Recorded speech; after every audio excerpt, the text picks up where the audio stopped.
Assalamualaikum warahmatullahi wabarakatuh. Nama saya Lisani Ulfa dari Hukum Ekonomi Syariah semester 6A. Jadi tujuan saya di sini untuk melaksanakan tugas ujian akhir semester dalam mata kuliah penyusunan kontrak bisnis syariah.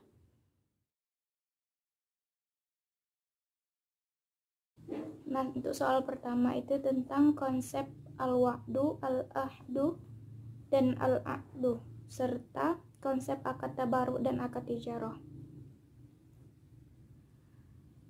Konsep al-wa'du, janji, yaitu keinginan yang dikemukakan oleh seorang untuk melakukan sesuatu, baik perbuatan maupun ucapan, dalam rangka memberi keuntungan bagi pihak lain.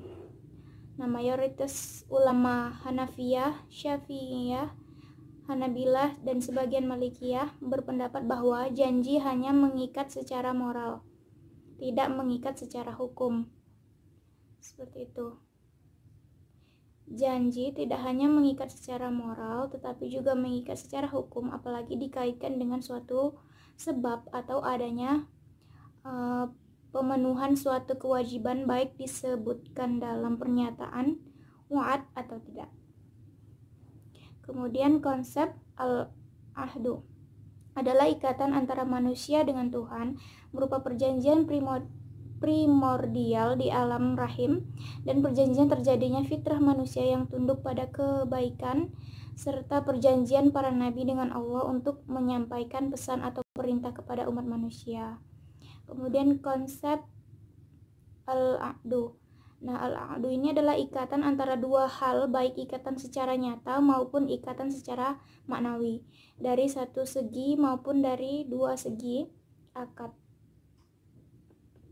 Akad adalah hubungan antara ijab dan qabul sesuai dengan kehendak syariat yang menetapkan adanya pengaruh atau akibat hukum pada objek perikatan. Kemudian konsep akad tabaruk. Akad tabaruk adalah segala macam perjanjian yang menyangkut non-profit. Nah, akad ini dilakukan dengan tujuan tolong-menolong dalam rangka berbuat kebaikan. Kemudian akad ijarah. Nah, akad ijarah adalah segala macam perjanjian yang menyangkut for profit transaction. Akad ini dilakukan dengan tujuan mencari keuntungan, karena itu dia bersifat komersil. Nah, contoh akad dari akad ijarah ini adalah akad-akad investasi, jual beli, sewa menyewa, dan lain-lain. Kemudian akad ijarah dapat dibedakan menjadi dua kelompok besar, yaitu yang pertama, natural uncertainty contract. Dalam natural uncertainty contract ini, pihak-pihak yang bertransaksi saling mencampurkan asetnya, baik real asset maupun financial asset, menjadi satu kesatuan dan kemudian mengandung resiko bersama untuk mendapatkan keuntungan. Contohnya musyarakah, muzara'ah, musaqah, dan mukhabarah. Kemudian yang kedua, natural certainty contract. Dalam natural certainty contract ini, kedua belah pihak saling mempertukarkan aset yang dimilikinya, karena itu objek pertukarannya, baik barang maupun jasa, harus ditetapkan di awal akad dengan pasti, baik jumlah, mutu, kualitas, harga, dan waktu penyerahannya. Contohnya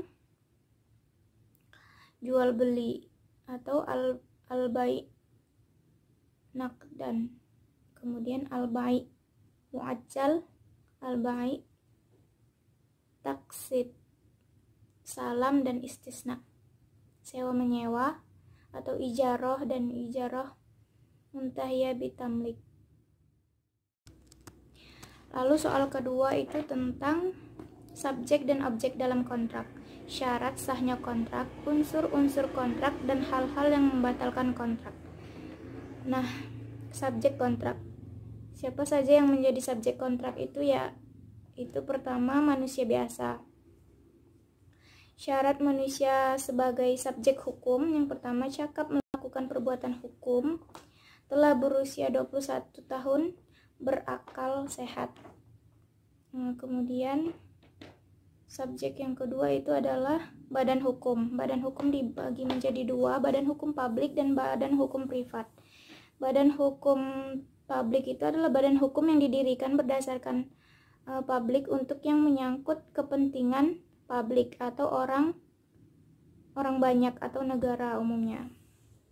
Kemudian badan hukum privat itu badan hukum yang didirikan berdasarkan hukum sipil atau perdata yang menyangkut banyak orang di dalam badan hukum itu. Kemudian objek kontrak. Nah, objek kontrak itu berdasarkan pasal 503 sampai 504 KUH Perdata disebutkan bahwa benda dapat dibagi menjadi dua, yakni benda yang bersifat kebendaan dan benda yang bersifat tidak kebendaan. Nah, benda yang bersifat kebendaan ini adalah benda yang sifatnya dapat dilihat, diraba, dirasakan dengan panca indera. Yang bersifat tidak kebendaan itu contohnya itu merek, perusahaan, paten, dan ciptaan musik atau lagu. Kemudian syarat sahnya kontrak. Nah, syarat sahnya kontrak itu menurut pasal 1 1320 KUH Perdata tentang syarat sahnya perjanjian sebagai berikut. Yang pertama, sepakat mereka yang mengikat dirinya. Yang kedua, kecakapan untuk membuat suatu perjanjian. Yang ketiga, suatu hal tertentu. Kemudian yang keempat, suatu sebab yang halal.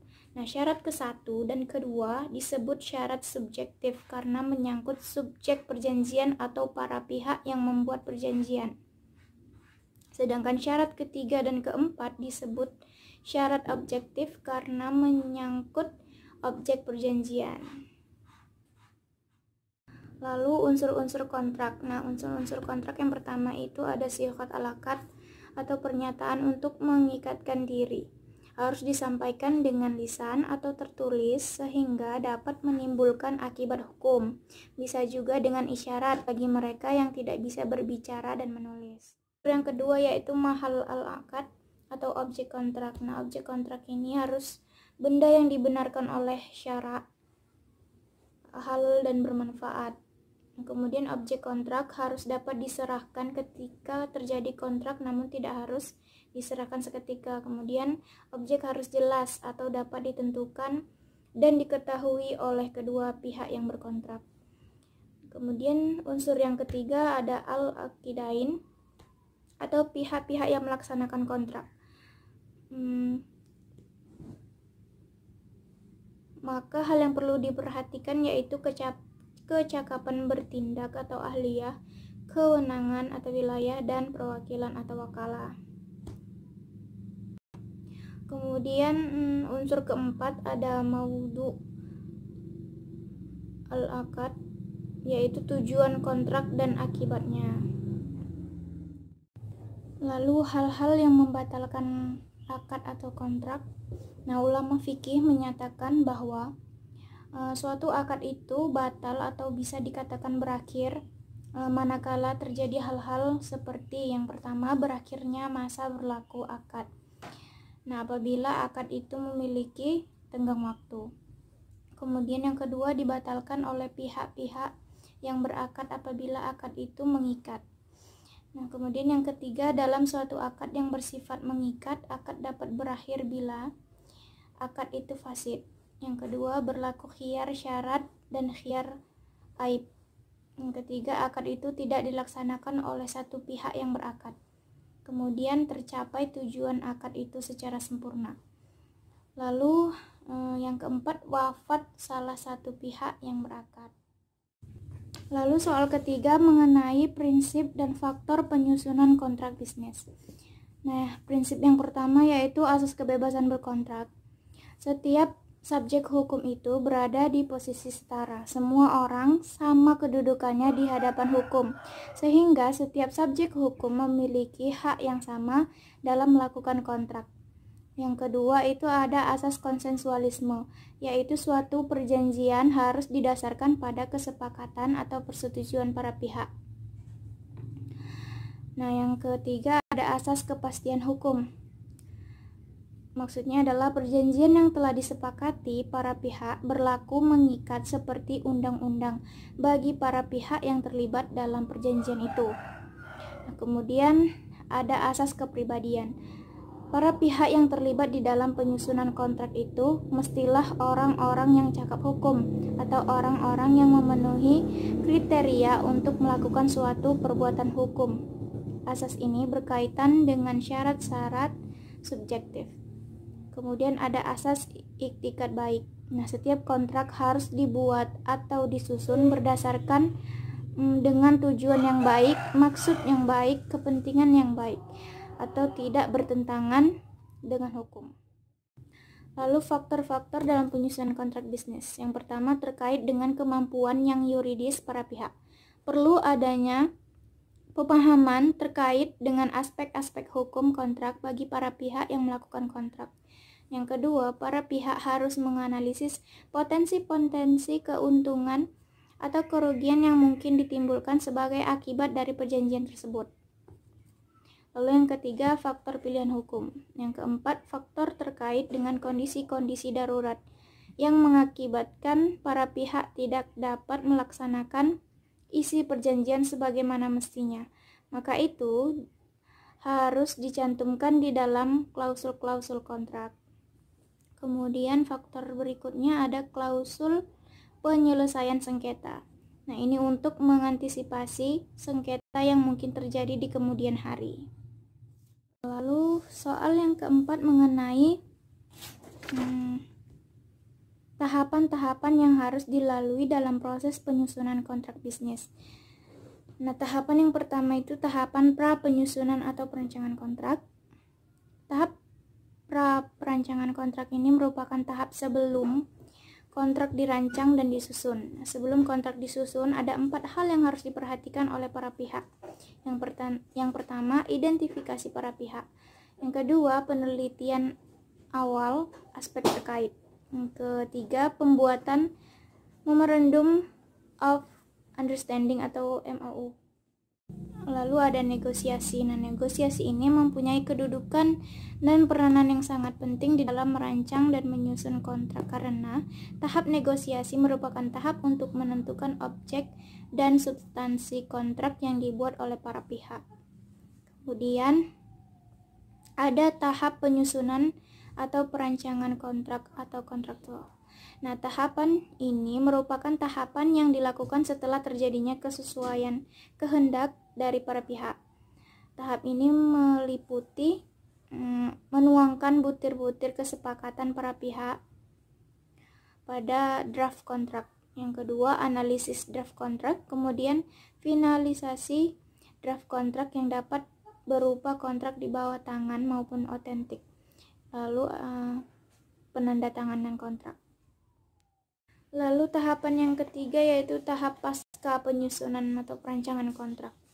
Nah, tahapan ini merupakan tahapan pelaksanaan perjanjian dan penyelesaian sengketa jika timbul sengketa. Pelaksanaan perjanjian ini merupakan suatu akibat hukum dari perjanjian yang telah disepakati dan memenuhi syarat sah.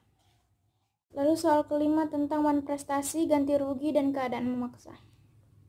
Wan prestasi, istilah wan prestasi adalah berasal dari bahasa Belanda yaitu wanprestatie yang berarti bahwa ia tidak memenuhi pencapaian atau kewajibannya yang telah ditetapkan terhadap pihak-pihak tertentu dalam suatu perjanjian, apakah perjanjian tersebut lahir dari perjanjian atau perjanjian yang timbul dari hukum.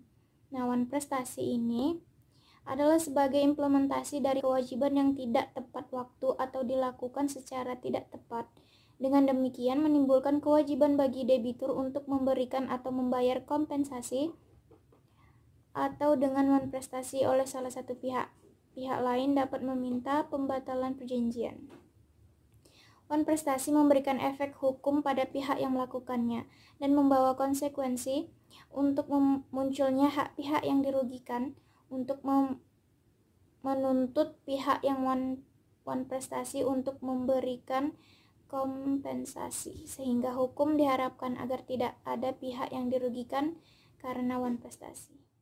Lalu bentuk dan syarat wan prestasi. Nah, menurut Satrio terdapat 3 bentuk wan prestasi, yaitu pertama, tidak memenuhi prestasi sama sekali, sehubungan dengan debitur yang tidak memenuhi prestasi sama sekali. Yang kedua, memenuhi prestasi tetapi tidak tepat waktunya. Apabila prestasi dalam masih dapat diharapkan pemenuhannya, maka debitur dianggap memenuhi prestasi tetapi tidak tepat waktunya. Lalu yang ketiga, memenuhi prestasi tetapi tidak sesuai atau keliru. Debitur yang memenuhi prestasi tapi keliru apabila prestasi yang keliru tersebut tidak dapat memenuhi prestasi sama sekali.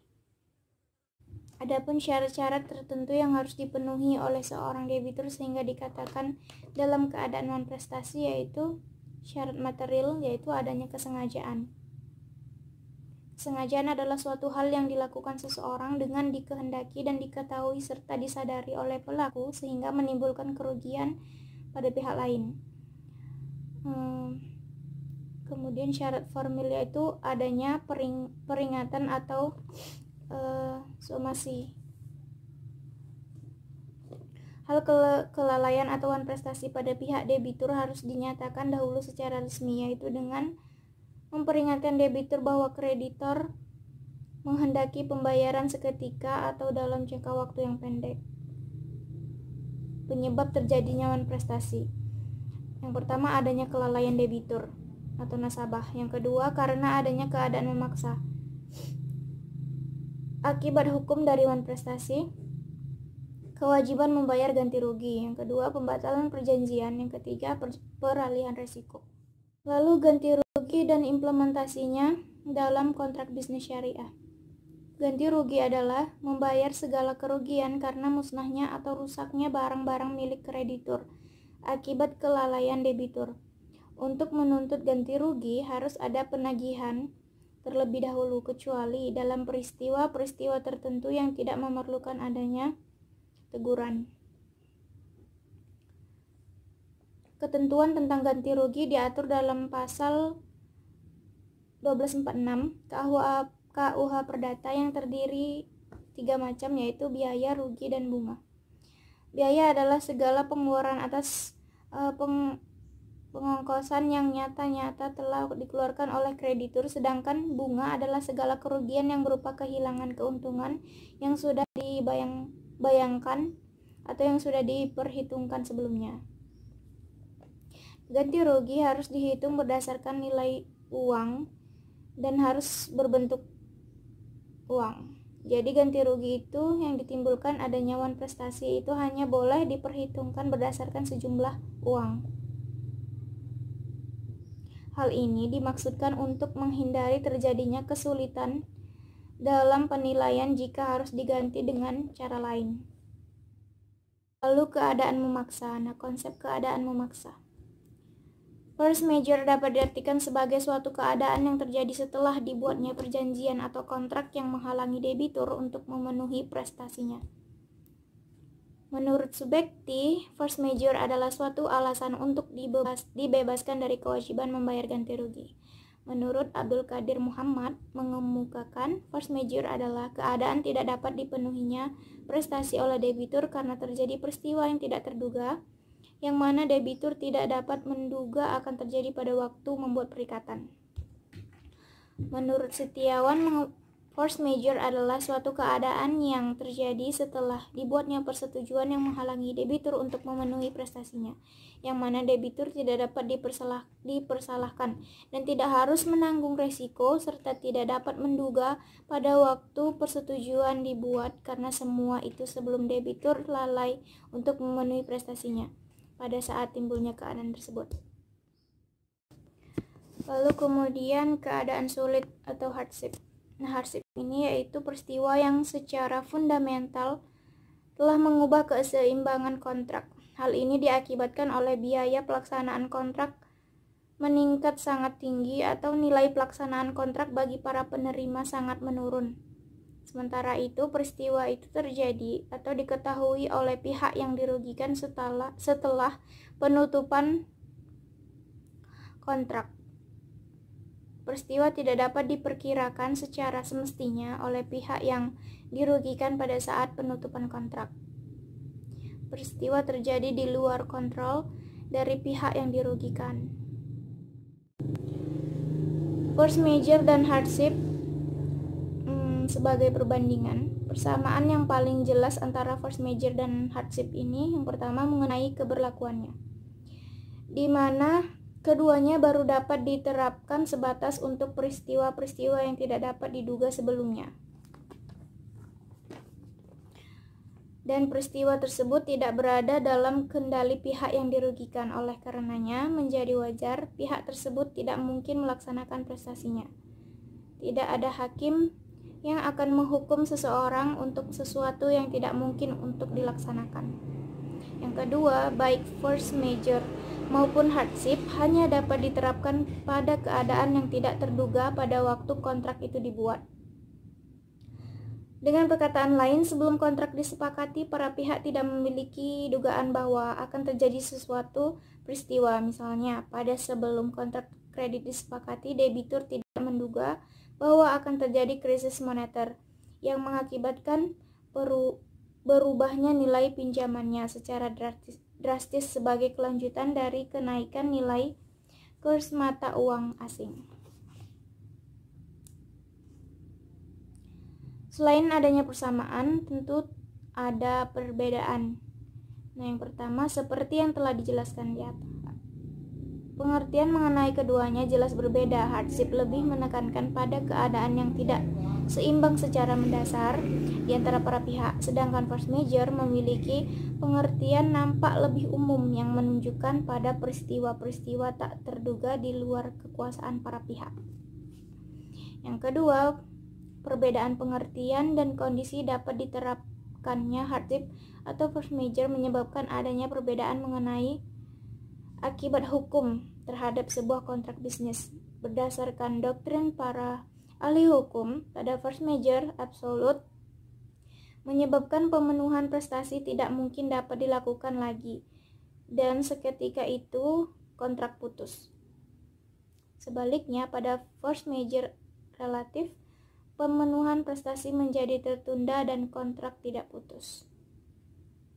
Akibat hukum hardship terhadap kontrak terutama menyangkut pada kesempatan pihak yang dirugikan untuk mengajukan negosiasi ulang. Hal ini wajar dimungkinkan sebab hardship membuat kedudukan para pihak tidak lagi seimbang dikarenakan adanya peristiwa tak terduga yang mengubah kedudukan para pihak secara mendasar. Lalu konsep resiko. Resiko ini diartikan sebagai tanggung jawab seorang sebagai akibat dari perbuatannya. Dalam hukum perikatan, resiko diartikan sebagai kewajiban memikul kerugian yang disebabkan karena suatu kejadian di luar kesalahan salah satu pihak yang menimpa benda seperti yang dimaksud dalam perjanjian. Persoalan resiko ini berpokok pangkal pada terjadinya suatu peristiwa di luar kesalahan salah satu pihak yang mengadakan perjanjian. Dengan kata lain, berpokok pangkal pada kejadian yang dalam hukum perjanjian dinamakan keadaan memaksa. Persoalan resiko adalah buntut dari suatu keadaan memaksa, sebagaimana ganti rugi adalah buntut uang prestasi. Oleh karenanya, demi lengkapnya suatu perjanjian dan untuk menghindari sengketa di kemudian hari, serta memudahkan dalam penyelesaian sengketa tersebut, sudah seharusnya para pihak dengan tegas mengatur dan menetapkan dalam perjanjian ketentuan tentang resiko tersebut. Baik, itu saja yang saya ketahui. Lebih dan kurangnya saya mohon maaf. Assalamualaikum warahmatullahi wabarakatuh.